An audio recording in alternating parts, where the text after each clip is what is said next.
The New Orleans Saints aren't just built to compete in 2022. They intend to build to win. The three most important things that we've learned about the New Orleans Saints this offseason, we got all that and a little bit of lagniappe for you on today's episode of Locked On Saints. You are Locked On Saints, your daily New Orleans Saints podcast. Part of the Locked On Podcast Network, your team every day.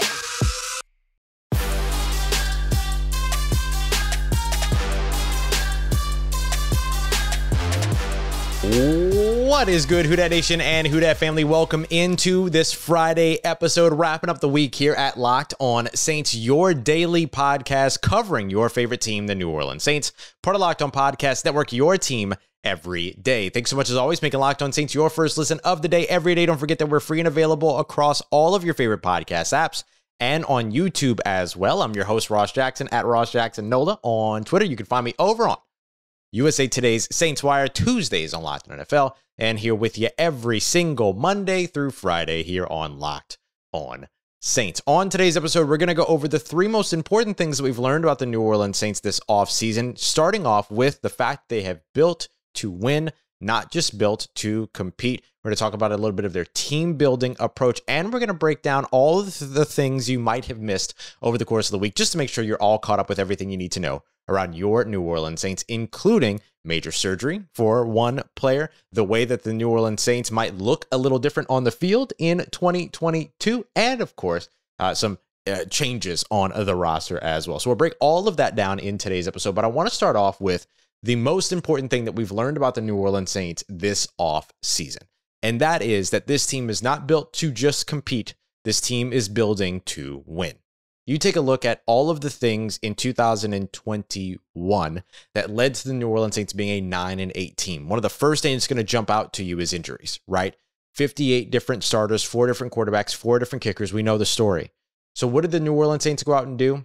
Well, they went out and they found a way to sort of find a cutting-edge approach to health, to sports science, to safety, to player safety going into 2022 season by bringing in Matt Maye, the former director of sports science at Alabama, bringing him in to be the director of sports science in New Orleans. And you've seen several players, including C.J. Gardner-Johnson and others, talk a bit about Maye's impact already. I mean, even when they were just there for rookie mini camps, you heard players talking a little bit about it. Then you got into OTAs, some of the veteran players talking a bit about it. I mean, it is wildly different.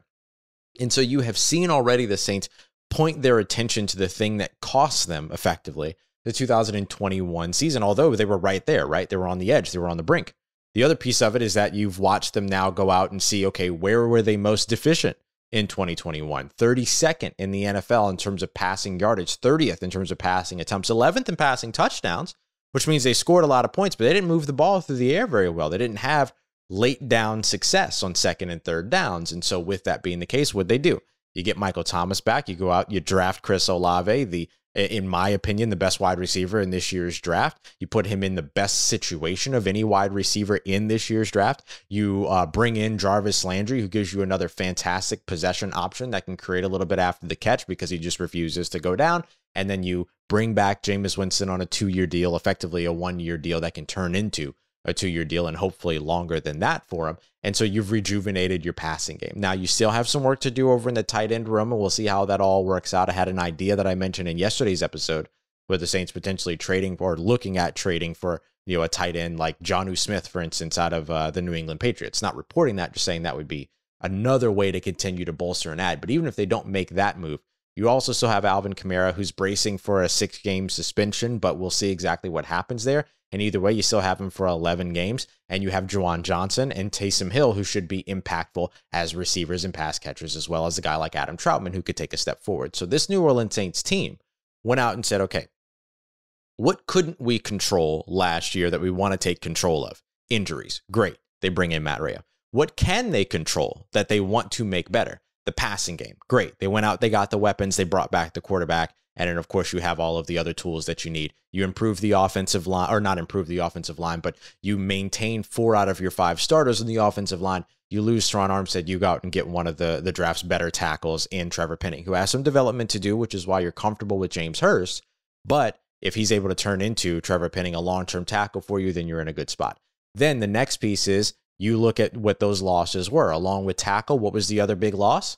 Safety. Marcus Williams taking a big contract with the Baltimore Ravens. And then you look at Malcolm Jenkins, who ended up retiring. And it's not like the Saints, I don't know. I look at the money that the Saints spent on guys like Tyrann Mathieu and Marcus Maye, and it's hard for me to say that they couldn't have kept Marcus Williams. So it seems like there might have been some calculation here in terms of how they wanted to spread that money across the two positions as opposed to invested in just the one player, which makes some pretty good sense, especially when you show everybody what you can do with that money by bringing in Marcus Maye, who was just ahead of Marcus Williams as the player in the NFL since 2017 that has the highest forced incompletion percentage since 2017. And then you bring in one of the best safeties and defensive players in the NFL, and Tyrann Mathieu, you bring him home as a part of that homecoming along with Jarvis Landry. So you have answered all the questions. Where were the holes? Where were the things you couldn't control last year that you're trying to take control of this year? And where was the place that you struggled last year that you already had control over? And they've patched up all of that. Now, the big question is going to be coaching, what things are going to look like with Sean Payton out, but you've maintained the majority of your coaching staff. You move up somebody that already has a lot of respect across this team. And speaking of things that we learned over the course of the offseason so far, you see that this team, they respect Dennis Allen. And it makes a lot of sense because of what he has done to help to shift the identity of this New Orleans Saints team since 2007 as they become a defensively focused team and a team that can win games with defense. So you have answered all the questions. There are still some left to answer, but this is a team that's not just building to compete. This is a team that's not just building to stay afloat or to, middle around until they hit on a draft pick here and there. This is a team that has drafted with the intent, that has retained talent with the intent, and that has gone out and acquired talent via free agency, trade, whatever, with the intent of being a winning team in 2022. Now, what are the other two most important things that we've learned about the New Orleans Saints? Both of them have to do with team building, and one of them in particular has to do with leadership, which you see all across this year's offseason additions. Why is leadership so important to the New Orleans Saints? We'll break it all down as we continue on with today's episode of Locked On Saints. But first, I want to tell you about our friends over at BetOnline. If you are like me, you might have made a little bit of money off of last night's NBA draft with Paolo Banchero going overall number one to the Orlando Magic. We also saw the New Orleans Pelicans bringing in Dyson Daniels, and then later on in the second round, getting EJ Liddell. A lot of good stuff going on for the Pelicans there as well. So if you want to get in on any of that action, take a look at maybe some of the futures for those future NBA stars now, how the drafts impacted team win totals going into 2022, 2023, where you can find it over at BetOnline, where you can find anything and everything that you want to bet on, whether it's the NBA, the NFL, futures, things that are currently going on, MMA, boxing, esports, whatever it is that you're looking for, BetOnline's got you covered. So you can check them out on your mobile device or your desktop, your laptop, whatever it is, and that way you can keep up to date with all of the trends and action. Go and check them out today. Our good friends are at BetOnline, where the game starts. All right, family, continuing on with today's episode of Locked On Saints. Thank you again so much for making Locked On Saints your first listen of the day, every day. For your second listen today, outside of Locked On NFL, make sure you're going to checking out Jake Madison and Locked On Pelicans. Huge draft night for the Pelicans. Dyson Daniels and EJ Liddell. They get the Serbian shooter as well. It's probably going to be a draft and stash situation, but still, really, really good day for the New Orleans Pelicans, but they might have to make some moves in order to keep some of these guys on the roster. So if you want to hear more about that, maybe the future Devontae Graham, what it all means, head over Locked On Pelicans. You got the live reaction to the first round pick of Dyson Daniels and more coming from Locked On Pelicans and Jake Madison every Monday through Friday. So make sure you go and check him out. All right, so now as we roll on with today's Locked On Saints, we're going to take a look at kind of focusing on team building, because we learned a lot about the New Orleans Saints over the course of this offseason, but one of the big things outside of them and their clear intent to not only compete but win in 2022, but that they have sort of these ingredients that they really like when it comes to team building. And perhaps the most important of them all is leadership. Take a look at some of the acquisitions that the Saints have brought on. We had a great visit with Elliot Clough, who talked a bit about Trevor Penning. He's a UNI insider over at Northern Iowa, and he talked about his leadership, right? The story about the ball boy that has been the UNI ball boy for quite a while, and an opposing player kind of running into him or knocking the ball out of his hand, and Trevor Penning just going at him the next snap. You look at Chris Olave, who's been a leader in that wide receiver room, came back for that extra year to be a part of that triumvirate along with Garrett Wilson and Jackson Smith and Jigba. You look at DeMarco Jackson, who was a team captain, Alante Taylor, who was a community leader. You look up Alante Taylor's NIL deal, which basically like gave free cookies to everybody based on every time that he got an interception. Like he did a lot of cool community stuff. And then you also look at, of course, Justin Jackson, who has some captain experience and team captain experience as well.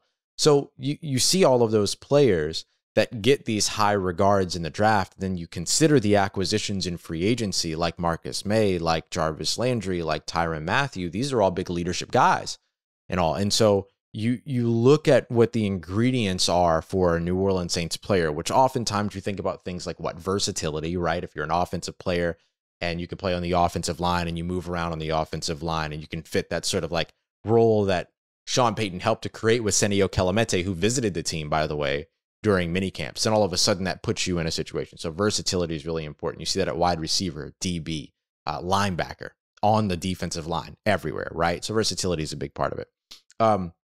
Leadership is the next big piece, I think, in all of that when it comes to what the New Orleans Saints want to do. I think ego and things like that kind of play a role into the way that any team looks at a player, right? Are you somebody that can play as a part of a team? You look at Chris Olave, who's used to being a part of a big receiving core unit. He comes into the NFL and immediately becomes a part of a big receiving core unit. So, you see the way that those things not necessarily mix, but mostly match, actually, and fit what it is that the New Orleans Saints are looking to do. So I think leadership is something that you've seen so far that has been a huge ingredient for team building. We've certainly learned that over the course of the offseason when you look at the moves that they've made. Now, one thing that would kind of argue against that, of course, would be losing Tyrann Armstead. But again, sometimes when it comes down to that, like how much of that is the team not being willing to, give that player the money that they want or whatever, or how much of that is the player that just wants to look for another opportunity elsewhere and continue their career elsewhere. And we don't really know exactly how that all goes down in terms of those behind the closed door conversations. We might get a report here and there, but the truth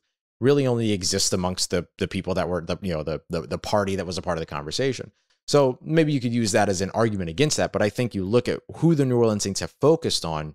Jameis Winston, who's a huge locker room leader. Every player that plays next to him absolutely loves him. Tyrann Mathieu, big-time veteran leader on the defensive side. He's already calling shots for the New Orleans Saints defense, and he's already in a situation to where he's working, with everybody and sort of developing that relationship with everybody. Jarvis Landry has already carved out a pretty noticeable relationship with Alvin Kamara and a bunch of other guys as a leader over on the offensive side. So I think that coupled with what you've seen over the course of the past few years in terms of the Saints draft strategy, team building, a big ingredient that's a part of that is, of course, leadership. And finally, I think the other thing that you can look at here, and I love being able to say this, is that this is kind of the people's team, right? Like there have been all of the, every year there's some conversation about some LSU player or some local player that all of a sudden, fans really want it, all of a sudden becomes available and fans really want to see in New Orleans. And we've seen the New Orleans Saints, last season try to, get a deal done with Odell Beckham Jr. They tried to trade for him, then they tried to sign him, but then, was ultimately unsuccessful in all of that. But then you look at this season, they sign Jarvis Landry, bring him back home to Louisiana. They sign Tyrann Mathieu, bring him back home to New Orleans when he recollected with us in his introductory press conference about how he, jumped in a car with a bunch of his buddies back in 2010 for the 2009 season Super Bowl and went down to the French Quarter and partied with everybody and hung out with everybody, celebrated with everybody when the Saints won their first Super Bowl that season. And now here he is trying to help the team win their second. How cool is that, right? And so you have the people's team portion of all of this, which I think is what I'm going to call the Saints throughout most of the 2022 season, because it really feels that way. You're getting Will Lutz back. You brought Jameis Winston back. You're getting Michael Thomas back. You draft Chris Olave. You make all of these moves. Demario Davis is part of this team. Cam Jordan's part of this team. The connection between the team and the community was already so strong. Now you've also added in players like Tyrann Mathieu and Jarvis Landry and Kirk Merritt and Dejon Dixon, who are all from Louisiana. Even Gerald Hawkins was an LSU player and they signed him, right? So there's just a lot of these deepening roots for this New Orleans Saints roster because of its connection even superseding their presence on the team in those players' cases, right? Just just a deepening of those of the entrenching sort of, I guess I'll call it, connective tissue between the New Orleans Saints roster, team, coaching, all of that. Because as those decisions get made, people feel better about the coach, people feel better about the organization, people feel better about the general manager, the owner, so on and so forth. And so now all of that deepens in terms of the connection between all of that and the community that surrounds it and that supports it and that loves this team like no other NFL fan base does. So really cool stuff so far that we've learned about the New Orleans Saints so far this offseason. We're going to revisit this for the next couple of weeks and kind of go down more of what we've learned about the New Orleans Saints, because there's a big piece to what the New Orleans Saints have done so far this offseason. It really centers around their identity. So one of the things that we might have already learned is who this New Orleans Saints team is, and it's going to be different than they were in 2021. So we'll break that down as we continue on future episodes into next week. We'll carry this topic on and continue to talk about what we've learned. But coming up next, I want to just get you caught up with everything going on around the New Orleans Saints this past week. So I want to get you caught up on Marcus Davenport and his health, offseason surgery for the young man. So we'll talk about how that's going. We'll break down a little bit about the play calling, remind you what we learned thanks to Nick Underhill and New Orleans Football. And we heard a little bit more about Alvin Kamara and what his team is effectively expecting when it comes to his legal situation. So we got all that coming up for you as we continue on to wrap up today's episode of Locked On Saints. Let's get it, Who Dat Nation. Wrapping up today's episode of Locked On Saints with our In Case You Missed It segment to get you caught up with everything going on around the New Orleans Saints throughout the week. In case you haven't noticed, we have a little bit of a theme here throughout the week, right? Monday, we talk a little bit more about some of the big news that's around the team. Tuesday, we'll dig in a little bit more to maybe what some of the perception of the team is. Wednesday's midweek fundamentals, breaking things down a little bit for you. Thursday's always going to be a little bit more about team building and what the New Orleans Saints have done so far this offseason. And then Friday's a little bit more conversational, right? As you've noticed here, as we talk about kind of the things that we've learned about the New Orleans Saints. But the other thing I love to do on Fridays is get you caught up with everything that you might have missed here throughout the week. So we do that in our In Case You Missed It segment. Before we jump into that, though, I want to give a quick shout out to Kyle, who I met the other day at French Press. Appreciate you, homie, for saying hi. All right, so I want to jump in now with our In Case You Missed It segment. We're just going to kind of go through a bunch of different pieces here. We can call this, whatever it is that we want to call it, really, in terms of naming the segment. If you have any creative names, let me know. But in case you missed it, the New Orleans Saints are unveiling black helmets for the first time since the 1969 preseason game against the San Diego Chargers, which the NFL refused to register at that time. At that time, the owner of the New Orleans Saints wanted to give a little something new. He wasn't even 30 years old yet when he had made this decision. He had a lot to learn. But you can learn a little bit more about it. Crescent City Sports has a great feature on what that game was like and sort of how that all happened. But the NFL didn't register it. The players, though, absolutely love this look. And you can already tell that the players are going to love this look as well. And it's a little bit different, right? You see the New Orleans Saints logo, the fleur-de-lis off to the side, sort of the branching fleur-de-lis over on the top of the helmet as well. I think the helmet's super dope, and I'm very excited to see it. We don't know exactly how many times we'll see it this season or when we'll see it this season, but I expect London might be an interesting time to do it. Week 2, maybe the first home game that's going to be going up against the Tampa Bay Buccaneers would be an interesting one. But I think one to really watch out for would be that Cincinnati Bengals game. Look, the Cincinnati Bengals game is at home in New Orleans, but there's going to be a lot of Cincinnati Bengals fandom there because of their LSU ties with all of the players from, formerly from Louisiana, both LSU as well as former New Orleans Saints as well, with guys like Von Bell and Eli Apple, although I know not a lot of New Orleans Saints, New Orleans residents are going to be rooting for Eli Apple, of course, but there's a lot of Louisiana ties to that team. And there's a lot of Ohio ties to the New Orleans Saints. So there would be a bit of a similar situation if New Orleans was playing in Cincinnati. But that would be a really interesting one to roll those helmets out in, or at least make sure that they're featured in, along with either going full blackout, right? Like going the black on black jerseys with the black helmets, get everybody in the stadium to go black on black or to go, black tops as well. And so I think that would be an interesting one just to make sure you're keeping that energy up and keeping and maintaining that home field advantage, which might be a little bit challenging during that Cincinnati Bengals game. In case you missed it, the New Orleans Saints waived tight end Kahale Waring. A lot of you probably saw me or heard me crying from the very beginning when that happened, no matter how far away you are.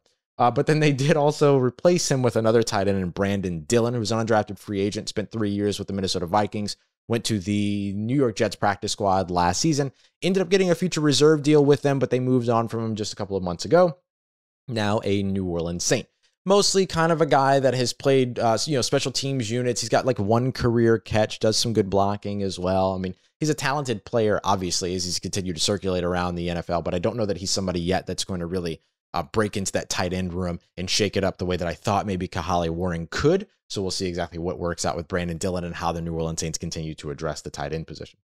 New Orleans Saints rookies are going to be reporting. We got our training camp date. So the rookies will report on July 19th. Mentioned that might happen a little bit early, and then veterans around the 26th. So only a couple of weeks away, really, only a couple of weeks rest before the rookies start to show up. And just as a reminder, I plan to be at training camp as well as covering many of the games in the press box, all that stuff. So we'll get a lot of firsthand account of what's going on during training camp during that time.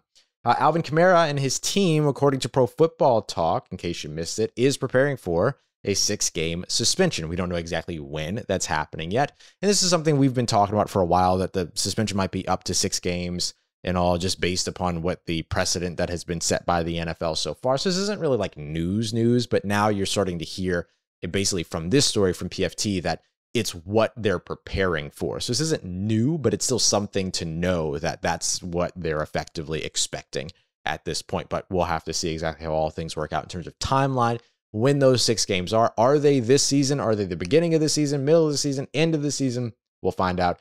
August is when the now the third date for the court hearing. So we should get a little bit of progress at that point.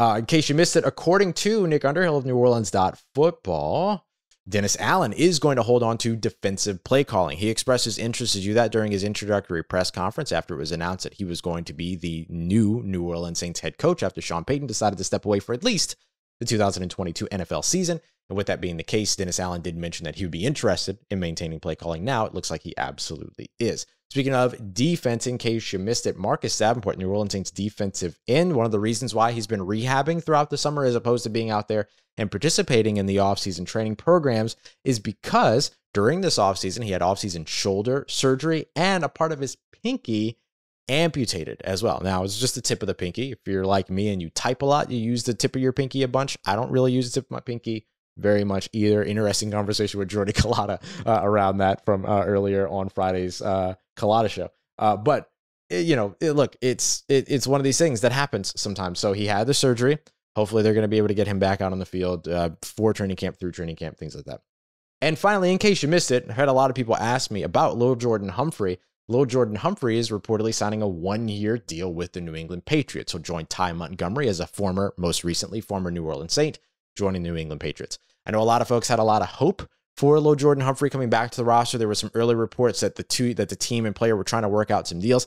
I imagine that once you land Chris Olave, once you land Jarvis Landry, and you don't really have as much of a role for Lil Jordan Humphrey to offer. So maybe the Saints saw it that way, as not necessarily having the need for him, or maybe Lil Jordan Humphrey and his team saw the writing on the wall and kind of went, nah, we want to go somewhere where he can fight for some playing time a little bit more effectively, and he can certainly do that over in New England. So fingers crossed for him. Obviously, hope all the best for him. He was a lot of fun to watch here in New Orleans. He is also somebody that has the size to work for you in line as a tight end, things like that, but maybe that's not necessarily a role that he wants. He could have contributed there, kind of the way that Juwan Johnson made his transition, but we don't know if that's necessarily what Lil Jordan Humphrey wants, right? Maybe he wants to play more of that split end role, and he has an opportunity to go and do that somewhere else. He should absolutely take it. So we'll see. Doesn't mean that his time in New Orleans is completely over, but as of right now, he'll be a New England Patriot. All right, y'all, coming up on Monday, we'll get you caught up on everything you need to know around your New Orleans Saints. We're also going to take some time to break down what some of the national focus is on the New Orleans Saints, because I'm curious about where people think Jameis Winston actually ranks when it comes to quarterback within the NFC South. Is he the best quarterback? Probably not, because you have the greatest quarterback of all time outside of Drew Brees at number 1. So where does he rank? 2, 3, 4? I put him at number 2 personally, but where are some national folks putting him, and where are you putting him? Feel free to let me know before we get to Monday's episode so I can include that, incorporate that in the episode, but we'll talk a little bit about Chris Sims as well. So we'll break all of that down, where Jameis Winston ranks, why he ranks there, and why he will probably continue to rank there throughout the season, right? This isn't just something where he's going to drop down those rankings. He should have a big season ahead of him. So we'll break all that down on Monday and much more as we continue on here throughout the week next week on Locked On Saints. I appreciate y'all as always, making Locked On Saints your first listen of the day every day. Don't forget, for your second listen, go check out Locked On Pelicans. Also take a moment to go and check out Locked On NFL as well. Chris Carter and your boy Q put out an absolute banger this morning on the top 5 teams to win, to increase their win rates. They're looking at a bunch of others. It was a fantastic episode. Great conversation. No, the Saints aren't one of the top 5 teams there. It's because they won 9 games last year. So, what are you going to do, right? Win 2 or 3 more games, while there are other teams that can win 5, 6 more games. So that's the only reason why. But really, really good stuff over there if you want to know the landscape of the NFL in less than 30 minutes. I appreciate you as always, making me a part of your day. I'll see you tomorrow. If you see me, say hello. I appreciate you. And if y'all need anything else around these New Orleans Saints in between these episodes, make sure you follow me on Twitter at RossJackson, NOLA. Hit me up. Let me know how the family's doing. Let me know how you living. Let me know how you momming them. And trust you, that nation. I'll holla at you.